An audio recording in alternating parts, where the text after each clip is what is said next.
Warriors nakakuha ng malaking balita kay Markkanen at Kevin Durant, sinabing Sixers ang pinakamalakas na na-assemble sa kasaysayan ng NBA.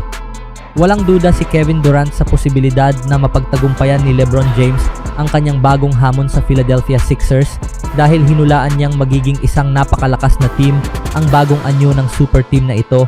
Sa isang espesyal na episode ng The Boardroom Talks with Speedy Morman, tinanong si Durant tungkol sa kanyang opinyon sa pagpunta ni LeBron sa Philadelphia at napakalakas ng kanyang unang naging reaksyon. Sa isang usapan nila ni Speedy Morman, tinanong si KD tungkol sa posibilidad na pumunta si James sa Philadelphia. Ayon kay Durant, magiging juggernaut o napakalakas na team ang Philadelphia kapag nangyari iyon. Sinabi naman ni Speedy na parang ilang beses na ring sinubukan ni LeBron na bumuo ng ganoong klaseng super team, kabilang na noong nasa Cleveland siya at nakasama sina D. Wade at Derrick Rose. Agad namang itinama ni Durant ang punto ni Speedy at sinabing naging maayos naman ang stint ni LeBron sa Cleveland dahil nanalo pa rin sila roon. Ipinaliwanag ni Speedy na ang tinutukoy niya ay ang panahon ng i-recruit ni LeBron sina Derrick Rose at iba pa. Ayon kay Durant, kailangan ding tingnan kung bakit nangyari ang ganoong sitwasyon. Nang umalis si Kyrie Irving, napilitan silang gumawa agad ng bagong grupo at subukang ayusin ang roster sa loob lamang ng halos isang buwan. Para kay Durant, hindi ganoon kadaling bumuo ng isang championship team sa maikling panahon dahil minsan kahit gaano karaming talent ang pagsama-samahin, kailangan pa rin ng sapat na oras para mag-click ang isang basketball team. At hindi naman masamang bagay na hindi ito gumana. Para bang sinubukan mo lang ang isang bagay tapos ipinag-trade nila ang karamihan sa mga player na iyon at nakarating sila sa finals. So, ibig sabihin, gumagana talaga ang ginagawa niya. Naiintindihan niya kung paano bumuo ng isang winning basketball team. 24 years na siya sa liga. Dapat alam na niya kung paano gawin iyon. At alam din niya kung paano ilagay ang sarili niya sa posisyon para maging matagumpay. At para sa akin, malaking bagay na tinanggap niya ang minimum contract dahil ipinapakita nito ang kanyang mindset at kung paano siya papasok sa team. At kailangan nila ng isang taong magiging connector ng mga players, isang taong nakakaunawa na, okay, hindi lahat ay mag-a-average ng 25 points sa team na ito, pero may mga araw na ikaw ang magiging pangunahing player, may mga araw naman na ikaw ang magiging second option, magkakaroon ng iba't ibang pagbabago sa buong season, magbabago ang role ng bawat isa, at sa tingin ko, naiintindihan iyon ni LeBron. Matagal na siyang nasa liga at iyong mga kasama niya, hindi na rin mga bata. 25 pataas na sila, 6 o 7 taon na sila sa liga. Nakapaglaro na sila sa Game 7 sa playoffs. Kaya oo, iyan ang masasabi ko tungkol sa team na iyon. Mayroon silang sapat na basketball intelligence para pag-isahin at pagandahin ang lahat. Sa isang panayam kay Morman, tinanong niya si Durant kung sa tingin nito ay magwo-workout ang lahat. Buong kumpiyansa namang sumagot si KD ng oo at sinabing para sa kanya wala nang kung, pero o baka tungkol dito.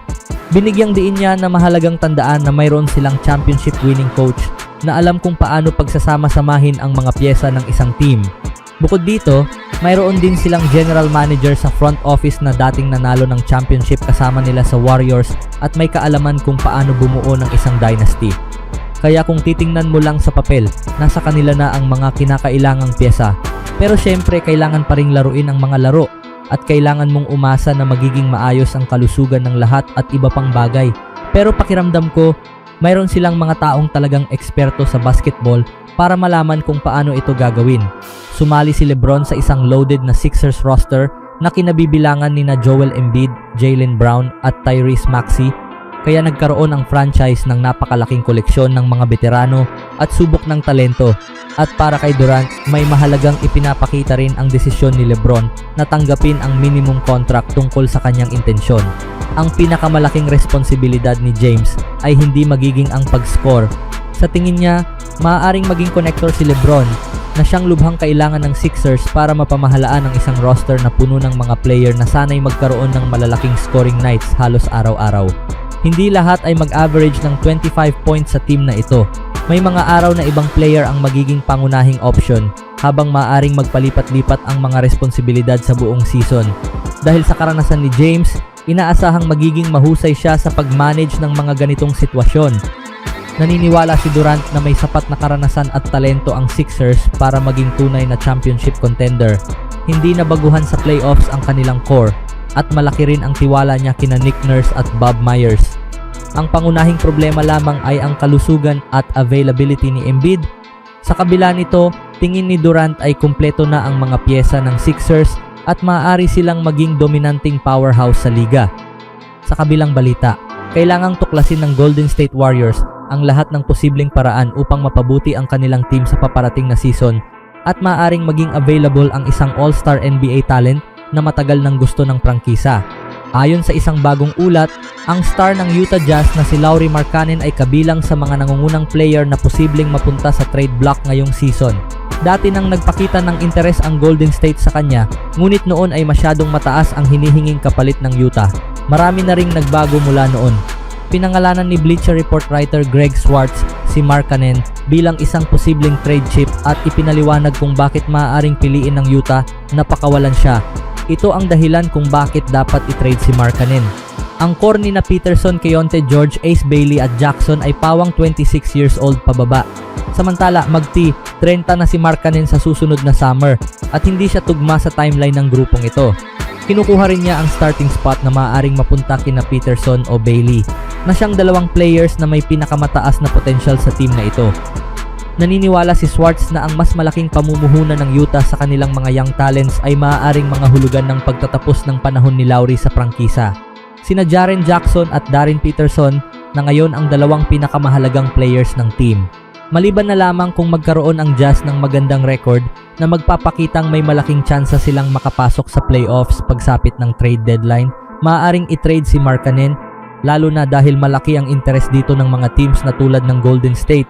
Ipinapakita ng kasaysayan na gusto ng Warriors ang estilo ng paglalaro ni Markkanen at talagang nais nila itong makuha noon. Kilala ang general manager ng Jazz na si Danny Ainge sa mahusay at minsan ay agresibong pakikipagnegosasyon sa trades at humingi siya noon ng napakaraming kapalit mula sa Golden State. Mas bukas na ngayon ang parehong teams sa posibilidad ng trade dahil sa kanilang kasalukuyang sitwasyon kumpara sa ilang taon na ang nakalipas. Matapos hindi makuha ng Warriors si LeBron James sa free agency, wala silang naidagdag na malaking pangalan na tunay na makapagpapalakas sa kanilang lineup. Dahil dito, mas posible ngayon ang isang mid-season trade. Samantala, layunin ng Utah na makapasok sa playoffs at kung hindi tugma si Markkanen sa kanilang plano para manalo, maaari siyang maging odd man out, lalo na dahil sa laki ng kanyang kontrata. Ang pagkuha ng former Defensive Player of the Year na si Jaren Jackson Jr. mula sa Memphis Grizzlies noong nakaraang season ay lalo pang nagbawas sa pangangailangan ng Jazz kay Lauri sa hinaharap. Dahil sa mga financial rules ng NBA, kailangang may isang dekalidad na player na mapupunta sa Utah bilang bahagi ng trade, bukod pa sa posibleng draft picks at mga batang prospect. Sina Draymond Green at Jimmy Butler ang dalawang veteranong may malalaking kontrata na pinakamatinong opsyon para sa ganitong trade. Malamang na kailangang isakripisyo ng Golden State ang isa sa kanila dahil tiyak na gugustuhin ng Jazz ang isang future Hall of Famer na may karanasan sa panalo. Sa isang realistic na trade, isa sa dalawang veterano ang posibleng maging pangunahing trade piece. Kailangan din ng GM ng Warriors na si Mike Dunleavy na isama ang isa o dalawang future draft pick sa package. Bagay si Markkanen sa sistema ni Steve Kerr at maaari siyang maging malaking ambag sa opensa na pinangungunahan ni Stephen Curry. Ang pinakamalaking pangamba ng Warriors sa ganitong sitwasyon ay ang kalusugan ni Markkanen, lalo na matapos ang ilang taon na nakaranas siya ng mga problema sa injury. Sina Curry at Porzingis ay dalawa ng starters na may mga alalahanin pagdating sa kalusugan bago pa man magdagdag ang Warriors ng isa pang player na may injury history.